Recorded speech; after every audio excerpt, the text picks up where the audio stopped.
ಅಲ್ಲಿದ್ನಲ್ಲ ಮೌಖಿಕ ಹಂತ ಅಂತ ಐತೆ ನೋಡು, ಅಲ್ಲಿ ಮಗು ಹೆಂಗೆ ಫಸ್ಟು ಹೊರಗಡೆ ಬಂದಾಗ ಇದಾಗತ್ತೆ, ಅಲ್ಲಿಂದ ಹೇಳು. ಮೌಖಿಕ ಹಂತ 4 ತಿಂಗಳು 1 ವರ್ಷ ಜನಸಂಖ್ಯೆ ಹೆಚ್ಚಿ ಮಗು ಗ್ರಾಮದ ರೂಪದಲ್ಲಿ ತಾಯಿ ಗರ್ಭದಲ್ಲಿ ಬೆಳೆಸಿ ಇರುತ್ತದೆ. ವಿಡಿಯೋ ಮಾಡ್ತೀನಿ. ಜನನ ನಂತರ ಕೆಳಗಡೆ ಇಟ್ಕೊ. ಹಾಂ ಸರಿ. ಜನನ ನಂತರ ನೀವು ಕಾಣಕ್ಕೆ ಇವ್ರು ಬರಲಿ, ಸ್ವಲ್ಪ ಹಿಂದೆ ಉಲ್ಟಾ ಮೊದಲು ಹಾಂ ಹಾಗೆ ಶಿಕ್ಷಕರ ನೀವು ಹೇಳ್ತೀವಿ ಮೌಖಿಕ ಅಂತರ ಅಂತ ಹೇಳಿ ಈ ವಯಸ್ಸಲ್ಲಿ ಏನೇನಂತ ಜಗಳ ಆಗುತ್ತೆ. ಒಂದು ವರ್ಷದೊಳಗೆ ಮಗು ಏನ್ ಕಲಿತೈತೆ ಹೆಂಗೆ ಕಲಿತೈತೆ ಹೇಳಿ. ನಡೆಯೋದು ಕಲಿಯುತ್ತೆ, ನಡೆಯೋದೇ ಕಲಿಯೋದು ಪಾಪ. ನಡೆಯೋದು ಕಲಿಯುತ್ತೆ, ಮಾತಾಡೋದು ಕಲಿಯುತ್ತೆ, ಆಮೇಲೆ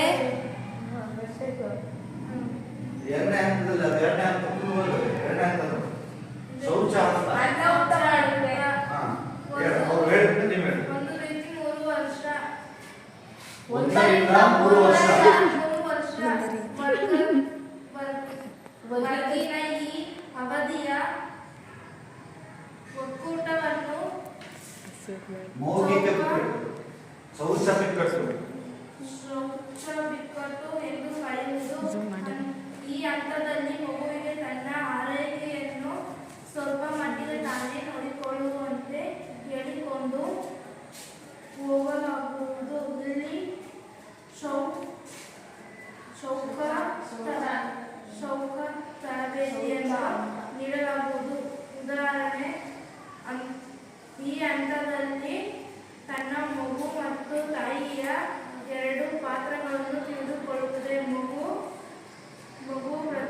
ಪ್ರೀತಿಯನ್ನು ಪಡೆದುಕೊಳ್ಳುವುದು, ಜನತೆಗೆ ಪ್ರೀತಿಯನ್ನು ನೀಡುವುದು ಕಲಿಯುವುದು. ಈ ಹಂತದಲ್ಲಿ ತಾಯಿಯ ಸಮಾಜೀಕರಣದ ಮುಖ್ಯ ಸಾಧನೆ ಆರೈಕೆ 2 ಪಾತ್ರವನ್ನು ನಿರ್ವಹಿಸುತ್ತಾಳೆ. ಮೊದಲನೇದಾಗಿ ತನ್ನ ಮತ್ತು ಮಗುವಿನ ಒಡನಾಟದ ವ್ಯವಸ್ಥೆಯಲ್ಲಿ ಮಗುವಿನೊಂದಿಗೆ ನಿರಪೇಕ್ಷ ಪಾತ್ರವನ್ನು ವಹಿಸುತ್ತಾಳೆ. ಎರಡನೇದಾಗಿ ಆರೈಕೆ ಸಹಕಾರವನ್ನು ನೀಡುತ್ತಾಳೆ. ನೆಕ್ಸ್ಟ್ ಹೇಳಿ. ಎರಡನೇ ಹಂತದಲ್ಲಿ ಏನಂತ ಹೇಳಿದ್ರು ನೀವು ನೋಡಿ. ಎರಡನೇ ಹಂತದಲ್ಲಿ ಏನು ಹೇಳಿದ್ವಿ, ತಾಯಿ ಮತ್ತು ಮಗು 2 ಪರಿಚಯ ಆಗದೆ ಅವಾಗ ಫಸ್ಟ್ ಮಗು ಪರಿಚಯ ಆಗದೆ ಯಾವಾಗ ತಾಯಿ ನೋಡಿದ ತಾಯಿ ಹೇಳ್ಕೊಂಡ್ರೆ ಸುಮ್ಮನೆ ಆಗ್ತಾರೆ. ತನ್ನ ತಾಯಿ ಯಾವತ್ತೂ ಕೂರಿಸ್ಕೊಳ್ತಾರೆ. ತಾಯಿ ನೋಡಿದ ಪ್ರೀತಿ, ತಾಯಿಗೆ ಪ್ರೀತಿ ಕೊಡೋದು, ತಾಯಿಯ ಪ್ರೀತಿನ ಪಡೆಯೋದು ಕಲಿ. ಸೆಕೆಂಡ್ ಸ್ಟೇಜ್ ಅಂದ್ರೆ ತಾಯಿನೇ ಮೇನ್ ನೋಡಿ. ಅಮ್ಮ ಬಿಟ್ಟು ಬೇರೆ ಯಾರು ಇಲ್ಲಿ ಹೆಚ್ಚಿಗೆ ಅಟ್ಯಾಚ್ಮೆಂಟ್ ಇರಲ್ಲ. 1 ವರ್ಷದ ಮೇಲೆ ಪ್ರತಿ ಸತಕ್ಕೂ ತಾಯಿನೇ ಅವ್ರು ಮುಗಿಸ್ಕೊಂಡಿರ್ತಾರೆ. ಮಗು ತಾಯಿ ಎಲ್ಲ ಬಿಟ್ಟು ಸ್ವಲ್ಪ ಅಳೋದು ಸ್ಟಾರ್ಟ್ ಮಾಡ್ತೀವಿ. ಪೂರ್ಣ ಅವರು ಮುಗಿಸ್ಕೊಂಡಿರುತ್ತೆ. ಅದ್ರ ಮೇಲೆ ತಾಯಿ ಮೇಲೆ ನಿಮ್ಮ ಬಾಯಿ ಮೂರನೇ ನಿಮ್ಮ ಅದನ್ನ ಸ್ವಲ್ಪ ಡಿಸ್ಕಷನ್ ಮಾಡಬೇಕು. ಅದನ್ನ ಡಿಸ್ಕಷನ್ ಮಾಡಿದ್ರೆ ಅರ್ಥ ಆಗುತ್ತೆ. ಈಡಿಪಲ್ ಅಂದ್ರೆ ಬಾಲ್ಯ ಹಂತ. ಅದು ಈಡಿಪಲ್ ಅಂತ ಇರ್ಬೇಕು. ಬಾಲ್ಯ 3 ರಿಂದ 13 7ನೇ ಕ್ಲಾಸ್ 5ನೇ ಕ್ಲಾಸ್ ಇರ್ತಿದೆ. ಬೇರೆ ಇಟ್ಕೊಂಡು ಹೇಳಿ. ಈಡಿಪಲ್ ಬಾಲ್ಯ ಹಂತ 3 ರಿಂದ 13 ಈ ಹಂತದಲ್ಲಿ ಗೌರಿ ಮಗು ಕುಟುಂಬದ ಪೂರ್ಣ ಪರಿಣಾಮ ಸದಸ್ಯನಾಗಿರುತ್ತಾನೆ. ಮಗು ತನಗೆ ಈ ಹಂತದಲ್ಲಿ ಲಿಂಗದ ಆಧಾರದಲ್ಲಿ ಆರೋಪಿಸಲಾದ ತನ್ನ ಪಾತ್ರವನ್ನು ಗುರುತಿಸಿಕೊಳ್ಳುತ್ತದೆ. ಈ ಅವಧಿಯ ಬಿಕ್ಕಟ್ಟನ್ನು ಈಡಿಪಲ್ ಬಾಲ್ಯ ಬಿಕ್ಕಟ್ಟು ಎಂದು ಕರೆಯುತ್ತಾರೆ. ಬಿಕ್ಕಟ್ಟು ಎನ್ನುವುದು ತಾಯಿಗಾಗಿ ಆದ ಪೈಪೋಟಿಯಲ್ಲಿ ಮಗನಾದವನಿಗೆ ತಂದೆಯ ಮೇಲೆ ಬರುವ ಬೇಸರದ ಭಾವನೆ ಹಾಗೂ ಪವಿತ್ರ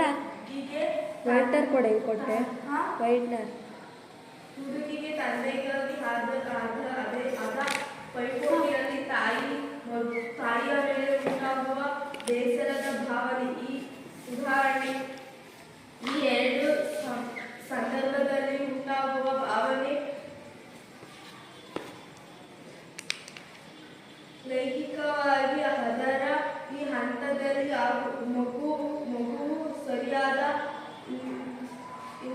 ಲಿಂಗದೊಂದಿಗೆ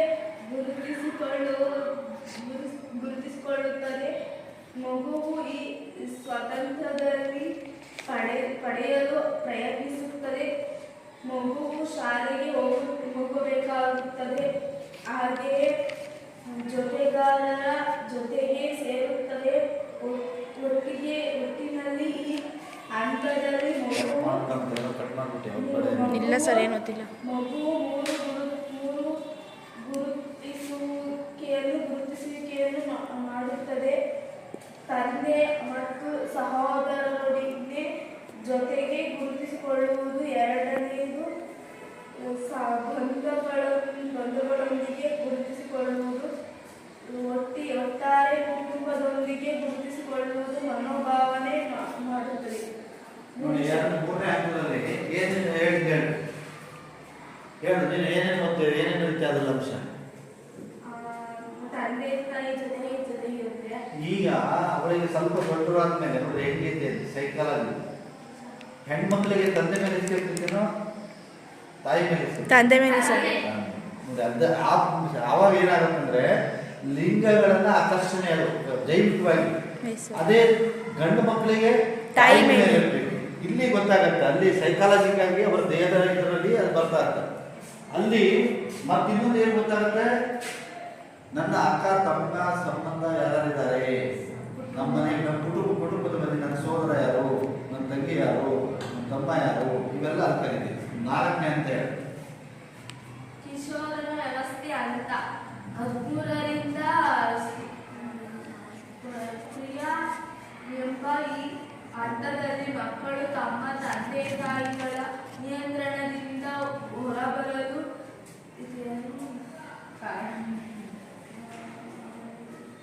ಚಿಂತಿಸುತ್ತಾರೆ.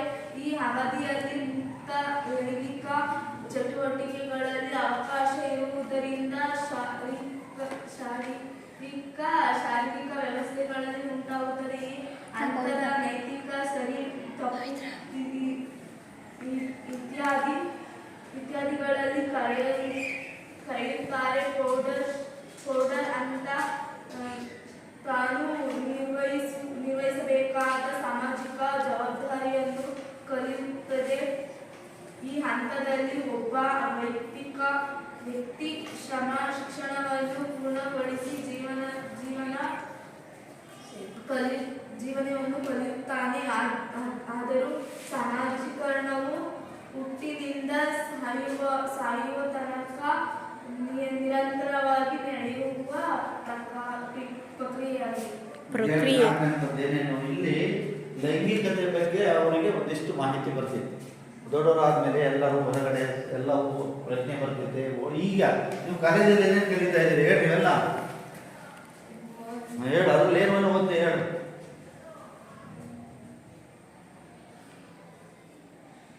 ಏನೇನೈತೆ ಪ್ಯಾಂಟ್ಸ್ ಹೇಳೋದ್ರಲ್ಲ, ಏನೇನೈತೆ?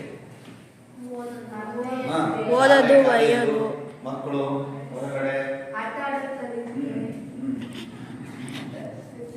ಮತ್ತೆ ಹೇಳು.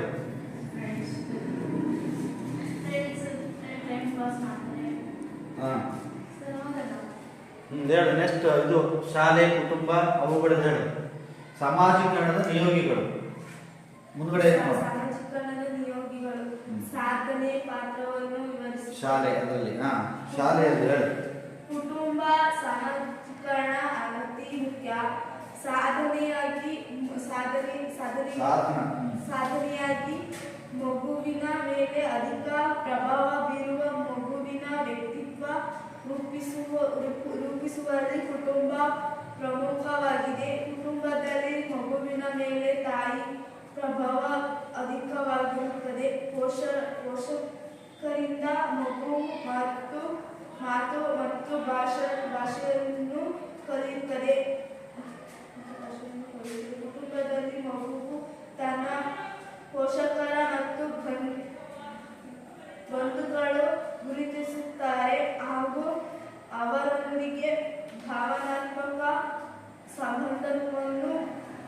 ಬೆಳೆಸಿಕೊಳ್ಳುತ್ತಾರೆ. ಆದ್ದರಿಂದ ಮಗುವು ಮೊದಲ ಶಾಲೆ ಕುಟುಂಬ. ನೆಕ್ಸ್ಟ್ ನೀವು ಕೊಡಿ ನೀವು ಹೋಗ್ರಿ ನೀವು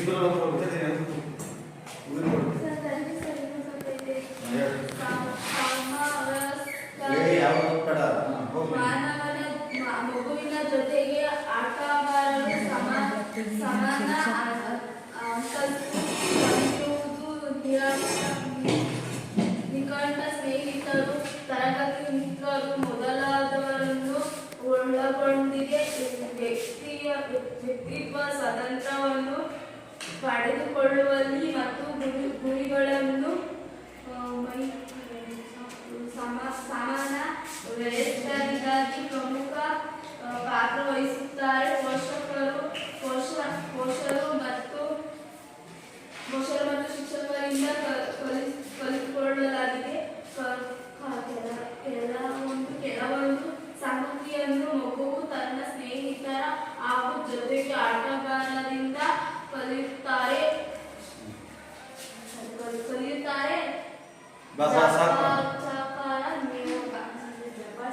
ನಿಯೋಗಗಳು.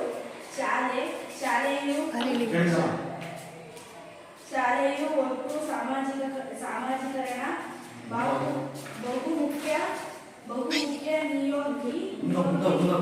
ನಿಯೋಗಿ ಮಗುವಿಗೆ ವ್ಯಕ್ತಿತ್ವ ರೂಪಿಸುವುದರಲ್ಲಿ ಶಿಕ್ಷಕರು ಪ್ರಮುಖ ಪಾತ್ರ ವಹಿಸುತ್ತಾರೆ. ಮಗುವು ಶಾಲೆಯಲ್ಲಿ ಶಿಕ್ಷಣವನ್ನು ಪಡೆದುಕೊಳ್ಳುತ್ತದೆ. ಇದರಿಂದ ಮಗುವಿನ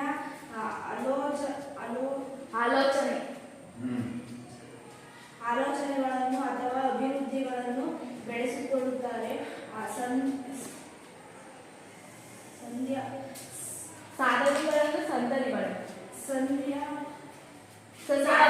ಸಾಧ್ಯವಾಗುತ್ತದೆ. ಶಾಲೆಯು ಅಗತ್ಯವಾದ ಜ್ಞಾನ ಮತ್ತು ಕೌಶಲ್ಯವನ್ನು ವರ್ಗಾಯಿಸುತ್ತದೆ. ಜೊತೆಗೆ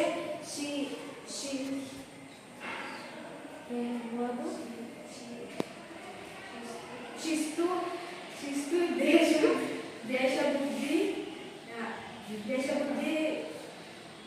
ಸಲಹೆ ಮುಂತಾದ ಮೌಲ್ಯಗಳನ್ನು ಮಕ್ಕಳಿಗೆ ನೀಡುತ್ತದೆ. ಸಮೂಹ ಮಾಧ್ಯಮಗಳು ಮಗುವಿಗೆ ಸಾಮಾಜಿಕರಣದಲ್ಲಿ ಪ್ರಮುಖ ಮಾಧ್ಯಮ ಮತ್ತು ದೃಶ್ಯ ಮಾಧ್ಯಮಗಳು ಬಹುಮುಖ್ಯ ಪಾತ್ರ ವಹಿಸುತ್ತಾರೆ. ಸಾಮಾಜಿಕರಣ ಪತ್ರಿಕೆಗಳು ಮುಖ್ಯ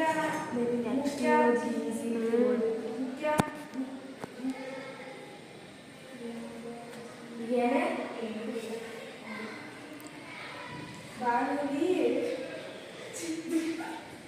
ದೂರವಾಣಿ ಪುಸ್ತಕಗಳನ್ನು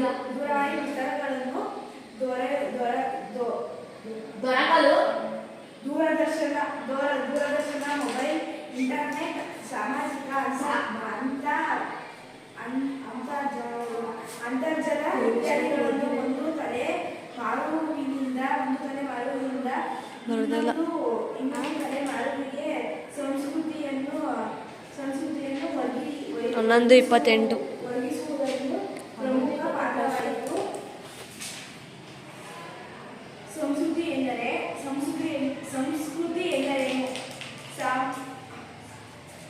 ಸಂಸ್ಕೃತಿ ಎಂದರೇನು? ಮಾನವ ತನ್ನ ಜೀವನದ ಗೊತ್ತು ಗುರಿಯಿಲ್ಲವನ್ನು ಈಡೇರಿಸುವ. ಸಂಸ್ಕೃತಿ ಎಂದರೇನು?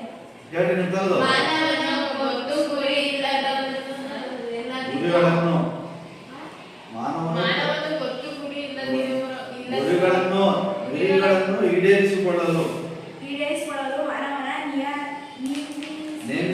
ನಿರ್ಮಿಸಿಕೊಂಡ ಸಾಧನೆ ಸಂಸ್ಕೃತಿ. ಸಂಸ್ಕೃತಿ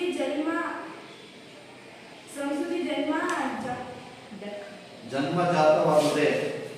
ಸಂಸ್ಕೃತಿ ಜನ್ಮಜಾತವಾಗಿದೆ. ಹೌದು ಇಲ್ಲ? ಸಂಸ್ಕೃತಿ ಹುಟ್ಟಿಂದ ಬಂದಿತ್ತ ಕಲಿಪೆಯಿಂದ ಬರೋದಲ್ವಾ? ಬಡ ಸಂಸ್ಕೃತಿಗೆ ಒಂದು ಉದಾಹರಣೆ ಕೊಡಿ.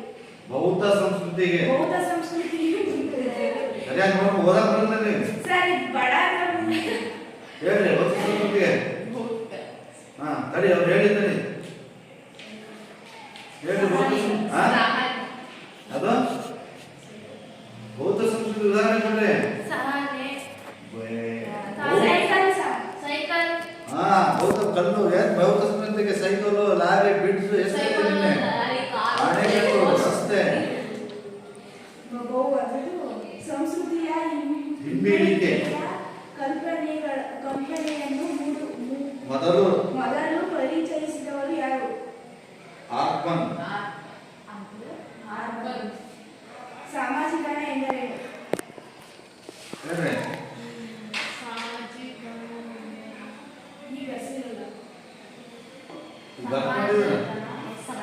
ವ್ಯಕ್ತಿ ಹುಟ್ಟಿನಿಂದ ಒಂದು ಜೈವಿಕ ಪ್ರಾಣಿ ಮಾತ್ರ ಅವನ ಸಹಜ ಜೀವನವಾಗಿ ರೂಪಿಸುತ್ತದೆ. ಸಾಮಾಜಿಕ ಜೀವಿಯನ್ನಾಗಿ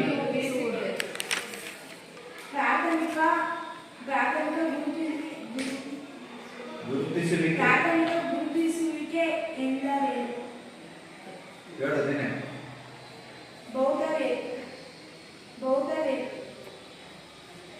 ಬೌದ್ಧ ವ್ಯವಸ್ಥೆಯಲ್ಲಿ ಮಗುವಿನ ವ್ಯಕ್ತಿತ್ವದ ಆಧಾರ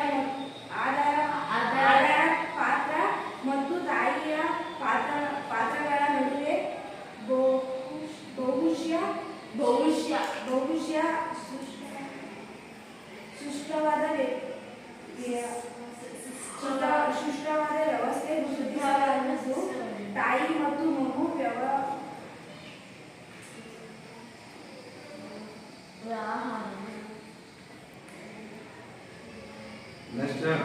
ವ್ಯಾಖ್ಯಾನವಾಗಿರುತ್ತದೆ.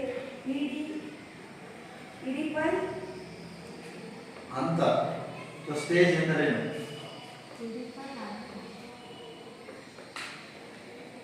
ಹೇಳು.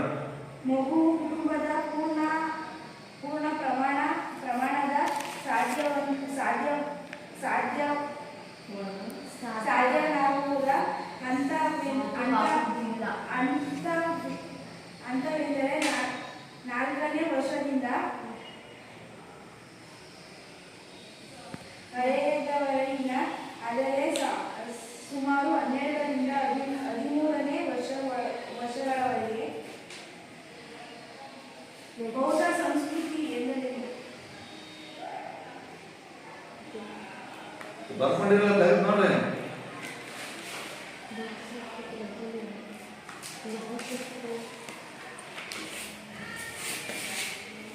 ಯಾವುದು? ಬೌದ್ಧ ಸಂಸ್ಕೃತಿ ಮುಟ್ಟಲು ಹಾಗೂ ನೋಡಲು ಆಗುವ ವಸ್ತುಗಳನ್ನು ಬಳಕೊಂಡಿವೆ. ಈ ಸಂಸ್ಕೃತಿಯನ್ನು ಬೌದ್ಧ ಸಂಸ್ಕೃತಿ ಎನ್ನುವರು. ಸಂಸ್ಕೃತಿ ಹಿನ್ನೆಲೆಯುವಿಕೆ ಎಂದರೇನು? ಈ ಪದವನ್ನು ಮೊದಲ ಆರ್ಬನ್ ಬಳಸಿದ್ದಾರೆ. ಬೌದ್ಧ ಮತ್ತು ಅಬೌದ್ಧ ಸಂಸ್ಕೃತಿಗಳ ನಡುವಿನ ಅಂಶಗಳನ್ನು ಸಂಸ್ಕೃತಿ ಹಿನ್ನೆಲೆಯುವಿಕೆ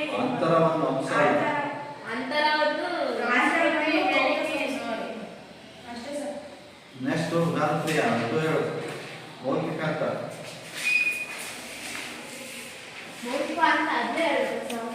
ಮತ್ತೆ ಓದ್ರಿ.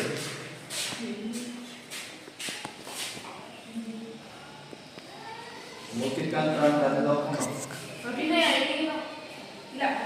ಮೌಖಿಕ ಅಂತ 1 ವರ್ಷದಿಂದ 3 ವರ್ಷ ಜನಕ್ಕೆ ಗರ್ಭದಲ್ಲಿ ತಾಯಿಯ ಗರ್ಭದಲ್ಲಿ ಜನನದ ನಂತರ ಅದು ಮೊದಲೇ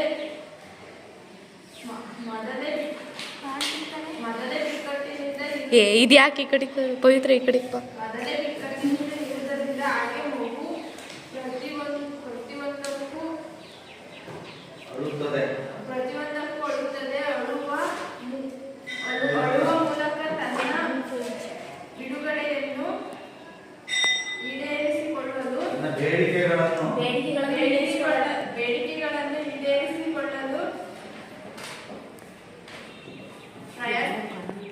ಕಡೆ ಹಿಂದೂ ಏ ಏನೋ ಭಕ್ತಿ ಅಂತ ಅರ್ಥ ಮಾಡಿ ಮುಖ ಕಡೆ ಇಲ್ಲೇ ಹೋಗ್ತಾರೆ ನೋಡಿ, ಇಲ್ಲೇ ಸರ್ ಹಿಂದೂ ಪಕ್ಕ ಪ್ರಯತ್ನಿಸುತ್ತದೆ. ಕಾಣಿಸಲ್ಲ ಈ ಹಂತವನ್ನು ಒಬ್ಬರು ವ್ಯಕ್ತಿ ತೋರ್ಸು. ಸರ್ ಕಾಣಿಸಲ್ಲ ಸರ್ ಅವರು ಒಬ್ಬರು ವ್ಯಕ್ತಿಗಳಿಂದ ಮತ್ತು ತಾಯಿ ಒಂದು ಉಪವ್ಯವಸ್ಥೆಯಿಂದ ಭಾವಿಸುತ್ತದೆ. ಇದು ತಾಯಿ ಮತ್ತು ಮಗು ವ್ಯಕ್ತಿ ಆಗಿರುತ್ತದೆ. ಈ ನಗ್ತೀರಾ ಅಲ್ರಿ ಯಾರು ಹೋಗ್ತಿರೋ ನಗೋದು ಬೇರೆ ನಗ್ತಾಳೆ ಅಭಿನಯ ಧಾರ್ಮಿಕ ಗುರುತುವಿಕೆ ನೆಕ್ಸ್ಟ್ ಓದು.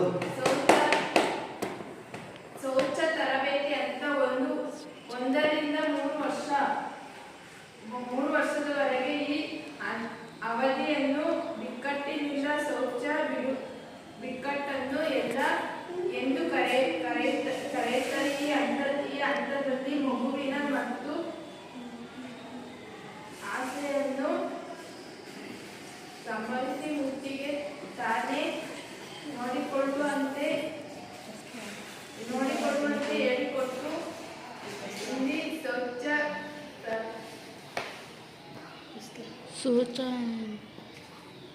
ತರಬೇತಿಯನ್ನು ನೀಡುತ್ತದೆ. ಈ ಹಂತದಲ್ಲಿ ಮಗು ತನ್ನ ಮತ್ತು ತಾಯಿಯ ಎರಡು ಪ್ರಾಣಗಳನ್ನು ಪಾತ್ರಗಳನ್ನು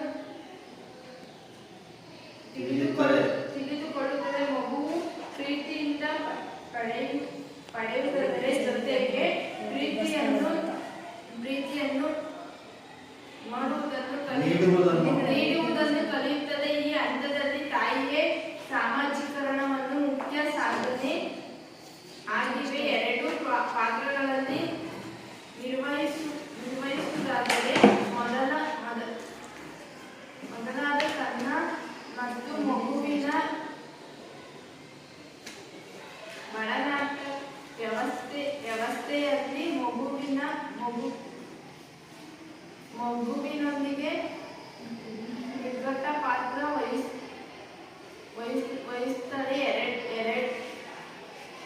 ಎರಡರಲ್ಲಿ ಆಕೆ ಸಂಬಂಧವನ್ನು ನಡೆಸುತ್ತಾರೆ. ಇಳಿಪಲ್ ಬಾಲ್ಯ ಹಂತ 3 ರಿಂದ 13. ಈ ಹಂತದಲ್ಲಿ ಮಗು ಕುಟುಂಬದಲ್ಲಿ ಪೂರ್ಣ ಪ್ರಮಾಣದಲ್ಲಿ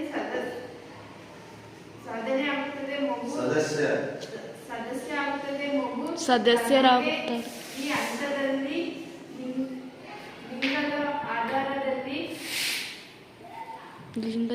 ಹೊರನಿರ್ಮಿಸಲಾಗುತ್ತದೆ. ಅಂತ ಪಾತ್ರವನ್ನು ಗುರುತಿಸಿಕೊಳ್ಳಲು ಈ ಅವಧಿಯಲ್ಲಿ ಬಿಕ್ಕಟ್ಟನ್ನು ಇಳಿಪಲ್ ಬಾಲ್ಯ ಬಿಕ್ಕಟ್ಟು ಎಂದು ಕರೆಯುತ್ತಾರೆ. ಇಳಿಪಲ್ ಬಿಕ್ಕಟ್ಟನ್ನು ಏನೆನ್ನುವರು? ತಾಯಿಯಾಗ ಅದು ಹೊರಟಿಯಲ್ಲಿ ಮಗನಾದವನು ತಾಯಿ ಮೇಲೆ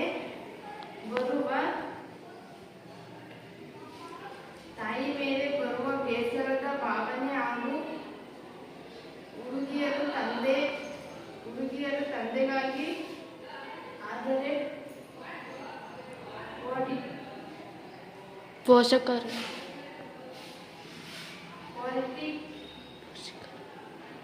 ಅದೇ ಕಣೆ ತಾಯಿಯ ಮೇಲೆ ಉಂಟಾಗುತ್ತದೆ ಬೇಸರದ ಭಾವನೆ. ಈ ಎರಡು ಸಂಬಂಧಗಳು ಉಂಟಾಗುವ ಭಾವನೆ ಲೈಂಗಿಕರವಾಗಿದ್ದರೆ ಅದನ್ನು ಈ ಹಂತದಲ್ಲಿ ಮಗು ಸರಿಯಾದ ಲಿಂಗದೊಂದಿಗೆ ಗುರುತಿಸಿಕೊಳ್ಳಲಾಗುತ್ತದೆ. ಮಗುವಿನ ಈ ಸ್ವಾತಂತ್ರ್ಯದಲ್ಲಿ ಪಡೆಯುವ ಪ್ರವೃತ್ತಿಯನ್ನು ಮಗು ಶಾಲೆಗೆ ಹೋಗುತ್ತದೆ. ಅದರಿಂದ ಜೊತೆಗಾರರ ಜೊತೆ ಸೇರುತ್ತದೆ. ಒಟ್ಟಿನಲ್ಲಿ ಈ ಹಂತವನ್ನು ಮಗು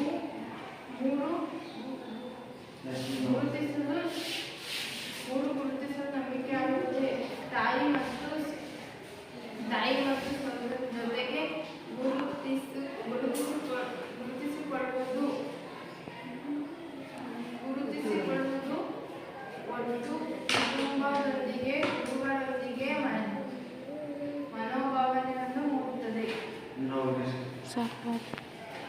ನಯನ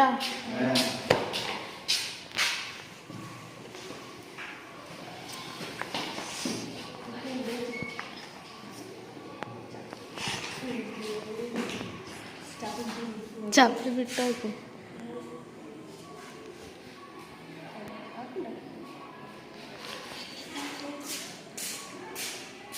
ಕಿಶೋರರ ವ್ಯವಸ್ಥೆ ಅಂತ ಕಿಶೋರರ ವ್ಯವಸ್ಥೆ ಅಂತ ವಧುವರರಿಂದ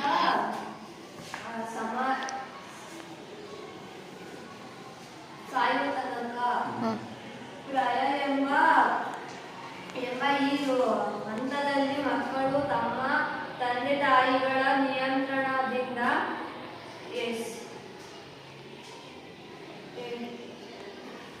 ಹೆಸರಂಬಲು ಇಚ್ಛಿಸುತ್ತಾರೆ. ಆ ಅವಧಿಯಲ್ಲಿ ವ್ಯಕ್ತಿ ಚಟುವಟಿಕೆಗಳ ಅವಕಾಶ ಇರುವುದರಿಂದ ಶರೀರಕ್ಕೆ ವ್ಯವಸ್ಥೆಗಳನ್ನು ಉಂಟಾಗುತ್ತದೆ. ಆ ಹಂತದಲ್ಲಿ ನೈತಿಕ ಸರಿ ತಪ್ಪು ಇತ್ಯಾದಿಗಳನ್ನು ಕಲಿಯುತ್ತಾನೆ. ಪ್ರೌಢ ಹಂತದಲ್ಲಿ ತಾನು ನಿರ್ವಹಿಸಬೇಕಾದ ಸಾಮಾಜಿಕ ಜವಾಬ್ದಾರಿಯನ್ನು ಕಲಿಯುತ್ತಾನೆ. ಆ ಹಂತದಲ್ಲಿ ಒಬ್ಬ ವ್ಯಕ್ತಿ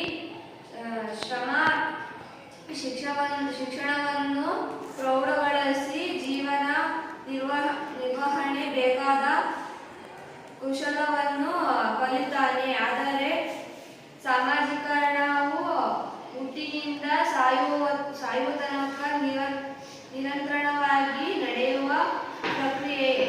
ಸಾಮಾಜೀಕರಣದ ನಿಯೋಗಿಗಳನ್ನು ಮತ್ತು ಅಂತ ಸಾಧನಗಳ ಪ್ರತ್ಯವನ್ನು ವಿವರಿಸಿ. ಕುಟುಂಬ ಸಾಮಾಜೀಕರಣ ಅತಿ ಮುಖ್ಯ ಸಾಧನೆಯಾಗಿದೆ. ಮಗುವಿನ ಮೇಲೆ ಅಧಿಕ ಪ್ರಭಾವ ಬೀರಿ ಮಗುವಿನ ವ್ಯಕ್ತಿತ್ವ ರೂಪಿಸಿದಲ್ಲಿ ಕುಟುಂಬ ಪ್ರಾಮುಖ್ಯವಾಗಿದೆ.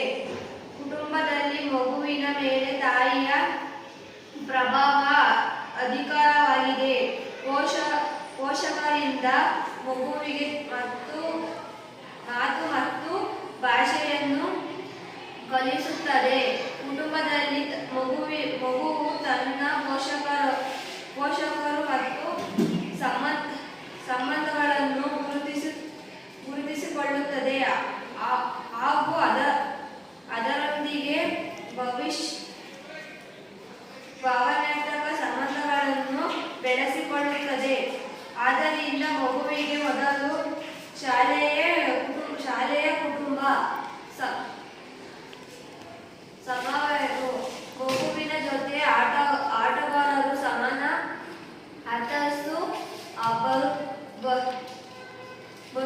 ಬಂದಿರುವುದು ನಿಕಟ ಸಾಹಿತ್ಯರು ತರಗತಿಯ ಮಿತ್ರರು ಮೊದಲಾದವರನ್ನು ಒಳಗೊಂಡಿದೆ. ವೈಯಕ್ತಿಕ ಸ್ವಾತಂತ್ರ್ಯವನ್ನು ಪಡೆದುಕೊಳ್ಳಲು ಮತ್ತು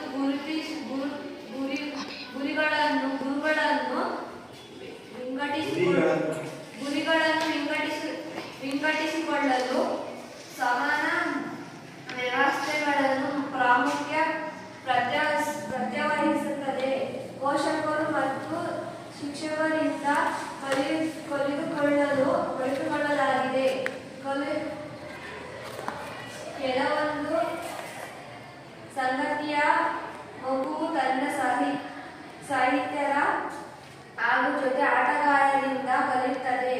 ಶಾಲೆಯು ಕಂಡ ಸಾಮಾಜೀಕರಣ ಬಹುಮುಖ್ಯ ನಿಯೋಗ ಮಗುವಿನ ವ್ಯಕ್ತಿತ್ವ ರೂಢಿಸಲಾಗಿದೆ. ಶಿಕ್ಷಕರು ಪ್ರಾಮುಖ್ಯ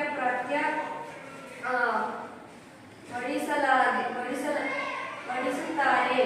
ಮಗುವಿನ ಶಾಲೆಯಲ್ಲಿ ಶಿಕ್ಷಣವನ್ನು ಪಡೆದುಕೊಳ್ಳುತ್ತದೆ.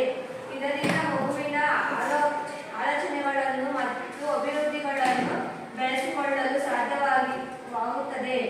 ಶಾಲೆಯು ಅಗತ್ಯವಾದ ಜ್ಞಾನ ಮತ್ತು ಕೌಶಲ್ಯಗಳನ್ನು ಒದಗಿಸುತ್ತವೆ. ಜೊತೆಗೆ ಶಿಶು ದೇಶಬುದ್ಧಿ, ಸ್ನೇಹ ಮುಂತಾದ ಮೌಲ್ಯಗಳನ್ನು ಮಕ್ಕಳಿಗೆ ನೀಡುತ್ತದೆ. ಸಮೂಹ ಮಾಧ್ಯಮಗಳು ಮಗುವಿನ ಸಾಮಾಜೀಕರಣದ ಮುಖ್ಯದ ಮಾಧ್ಯಮ ಮತ್ತು ದೃಶ್ಯ ಮಾಧ್ಯಮಗಳನ್ನು ಗೃಹಮುಖ್ಯ ಪಾತ್ರ ವಹಿಸುತ್ತದೆ. ಸಮಾಚಾರ ಪತ್ರಿಕೆಗಳು ಮಗುವಿನ ಪ್ರಚಾರ ಪತ್ರಿಕೆಗಳನ್ನು ಬಂದಿದ ದೂರವಾಣಿ, ಪುಸ್ತಕಗಳು, ದೂರದರ್ಶನ, ಮೊಬೈಲ್, ಇಂಟರ್ನೆಟ್, ಸಾಮಾಜಿಕ ಅಂತರ್ಜಾಲ ಇತ್ಯಾದಿಗಳನ್ನು ಒಂದು ತಲೆಮಾರಿನಿಂದ ಇನ್ನೊಂದು ತಲೆಮಾರಿಗೆ ಸಂಸ್ಕೃತಿಯನ್ನು ವರ್ಧಿಸುತ್ತಲ್ಲಿ ಪ್ರಮುಖ ಪಾತ್ರ ವಹಿಸುತ್ತದೆ. ಸಂಸ್ಕೃತಿ ಎಂದರೇನು? ಮಾನವ